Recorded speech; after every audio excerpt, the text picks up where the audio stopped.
10e journée de Betclic Elite, le basket pro français dans ton écran by la LNB, voici ton résumé. En attendant l'arrivée de Laurent Leniam au poste d'entraîneur pour remplacer J.D. Jackson, Gravelines Dunkerque devait négocier un déplacement chez le co-leader du championnat, Cholet. Gaylor Curio buzzer permet à l'équipe des Mauges de revenir à 4 points. Si le premier carton sera à l'avantage des Maritimes, ce ne sera plus jamais le cas dans les 3 suivants, avec des Choletais qui veulent désormais assumer leur statut. Et même quand TJ Campbell peine à trouver de l'adresse, le meneur américain joue les chefs d'orchestre pour contribuer 6 passes inspirées, dont celle-ci pour Justin Patton. 60-48, lui décidément à la main chaude et confirme qu'il adore affronter Gravelines. 23 points face au club nordiste l'an dernier, 18 cette fois-ci, son record de la saison, il terminera MVP. À côté maritime, l'attaque ne pourra jamais répondre mais aura des bons passages sous les ordres de Sébastien DeVos qui assure l'intérim. Jarwan Johnson, sur une énorme claquette, donne tout ce qu'il a, hauteur et puissance, mais la victoire ne pourra pas échapper aux locaux qui remportent un 8e succès et un 7e de suite. Boulogne-le-Valois devait répondre à Cholet pour rester également en tête. Nancy, pas du genre à se laisser impressionner, fait confiance d'entrée à Caleb Walker. Sauf que les locaux se font très vite distancer. Après cette banderille de Bandjassi, 3 sur 5 de loin, les Mets 92 se mettent en ordre de marche et ça fait mal. Avec 64% à 2 points, les franciliens sont instoppables. Près du cercle, Tremont Waiters se faufile habilement, 33-40 à la pause. La deuxième mi-temps sera celle de Victor Wembanyama qui choisit de déborder ligne de fond tout en massant l'épaule de Luc Fischer. Le phénomène français enchaîne un 3e match de suite à 30 points en championnat, une première depuis Derrick Obasohan en 2007. Le meilleur scoreur de Betclic Elite prendra également 15 rebonds, validant sereinement le double-double. Pour autant, les Nancéens ont du cœur et reviendront au forceps à 2 petits points même ici. Stéphane Gombo solide répond présent, le MVP de Pro B, retenu d'ailleurs pour son premier All-Star Game. Shaq Henry mettra fin à la tempête sur ce dunk pour rassurer Vincent Collet et les siens. 78-92, score final, Boulogne-le-Valois reste co-leader. Le vent a-t-il tourné du côté de la SIG Strasbourg? Après une victoire contre Fos-sur-Mer, l'équipe désormais coachée par Lucas Banqui a su enchaîner en Ligue des Champions. À Nanterre, les Alsaciens sont vaillants, le premier shoot de Marcus King ne rentre pas, mais c'est récupéré. La deuxième chance grâce à Mitchell sera la bonne. 24-26, Mitchell encore et toujours reste dans cet esprit de conquête. Missionné dans les airs, l'Américain parvient dos au panier à scorer malgré le déséquilibre, bien accompagné par le soldat DeAndre Lansdowne qui se montre aussi finisseur, 17 unités, 26-33. 10 points d'écart, Justin Bibbins et Nanterre se remotivent, la puce shoot sur la tête de maille, sidestep efficace. Sauf que Strasbourg reste sur la route de la victoire. Une défense qui se fait respecter, 6 interceptions, celle-ci pour Captain Dre qui décidément est partout. Paul Lacombe, arrivé début novembre, aura aussi son rôle à jouer pour peser dans la fin de match. Bibbins ne pourra pas le suivre. La voilà, la 3e victoire et la première à l'extérieur pour la SIG en Betclic Elite. Rencontre très attendue à Beaublanc avec cette affiche qui rappelle les playoffs. Dijon avait éliminé Limoges il y a quelques mois. Forcément, les supporters limougeaux voulaient une grosse intensité, ils ne vont pas être déçus. Côté dijonnais, McDuffie, Ware et Rovat ici dans le bon tempo. Le Slovène finit après s'être ouvert une brèche. Quasiment tout au long du match, les deux équipes se répondront en termes statistiques à l'image du score qui restera très serré. La formation de Massimo Cancellieri fait quand même mieux tourner la gonfle, 23 passes décisives. Les locaux seront également un peu plus adroits de loin grâce à un Nicolas Lang qui a retrouvé son meilleur niveau, monumental avec 21 points à 5 sur 6 à 3 points. Le tir, tout un art pour le Mulhousien qui répète ses gammes dans sa capacité à se mettre en mouvement pour dégainer. À 40 secondes de la fin, les deux équipes sont à égalité, 75-75, balle dans les mains de Bryce Jones qui fait les bons choix, Willy Guetté au dunk s'offre une jolie perf, 10 points, 3 rebonds, 6 passes et 2 contres. 79-75, Holston veut jouer les sauveurs, malheureusement trop tard. Après avoir battu Monaco sur le Rocher, Limoges met fin à la série de victoires de Dijon et recevra l'Asvel ce week-end. Paris-Le Portel à la Halle Carpentier, après 4 premiers points parisiens, c'est Nadir Ifi qui porte les nordistes, 15 unités pour celui qui participera au concours des meneurs du All-Star Game. Lui pourra candidater, pourquoi pas, au concours de dunk. Bégarin Airlines allume les réacteurs et va chercher très haut cette passe d'Allman. 33-26, le Paris Basketball peut aussi compter sur le très bon match d'Axel Toupane qui patiente dans le corner.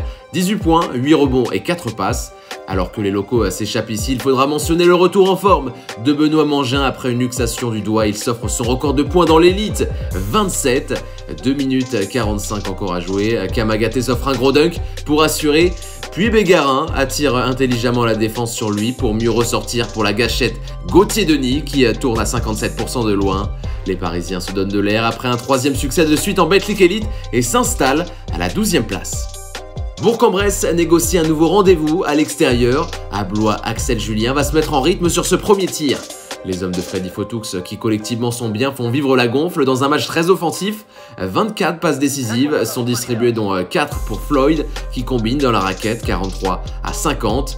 Le réveil blésois arrive dans ce début du troisième, encore avec de la patience de Cornélie et la puissance de Sceaux sur ce drive. 22 points en 23 minutes pour l'intérieur. 68-68 puis 71-70 avec cette infiltration qui libère Sceaux de tout marquage et qui s'offrira un 2 sur 2 de loin. Une rencontre tellement serrée qu'une prolongation sera inéluctable pour départager les deux équipes. Plus 5 Blois, on y joue depuis 2 minutes 30 mais Isaiah Mike dit que ce n'est pas fini.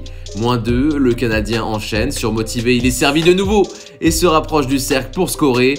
La tension monte au jeu de paume, 30 secondes, moment choisi par Thomas Cornélie pour effacer Julien sur un cross et enfiler le costume du super-héros, panier avec la faute. 96-94, mais les Burgiens ont cet homme de sang-froid, Jordan Floyd, aka Mr. Freeze. Il fonce et attaque Cornélie par la gauche et finit par la droite. Lui aussi aura le 2+1, la JL Bourg passera devant à 9 secondes et ne sera pas repris. 96-98, score final. Dans un mois de novembre compliqué, l'Asvel accueille l'élan béarnais avec pas franchement un gros capital confiance. Battu dernièrement à Dijon et avec 5 défaites consécutives en Euroleague, le succès est de mise à l'Astrobal et il ne va pas mettre beaucoup de temps à se dessiner. Rétine Obassoan est impactant avec ses 14 unités. Il part au dunk après avoir arraché le ballon des mains de Stockton. Eric Bartesheki l'a compris, à moins 19 dans cette fin de troisième, il sera compliqué de retourner la rencontre. Et alors il donne du temps à ses jeunes. Ayayi se connecte avec Charvin. Alley-oop bien réalisé, l'ailier fort de 19 ans secoue le cercle et va pouvoir faire un copier-coller. Il y retourne, Milanaise donne la première passe, puis Ayayi sur le pick and roll nourrit l'affamé. 11 points pour lui et un poster en prime sur le pauvre Obassoan. La jeune garde paloise s'offre un improbable retour avant qu'Aminois ne mette tout le monde d'accord. L'international français s'appuie sur Cummings et s'impose en patron. Top scoreur du match, il finira à 21 points, 5 rebonds. Bisous avec la planche. Tony Parker, président de Lyon-Villeurbanne, retrouve le sourire et garde confiance. 5e de Betclic Elite avec toujours l'ambition d'être champion de France une 4e année consécutive.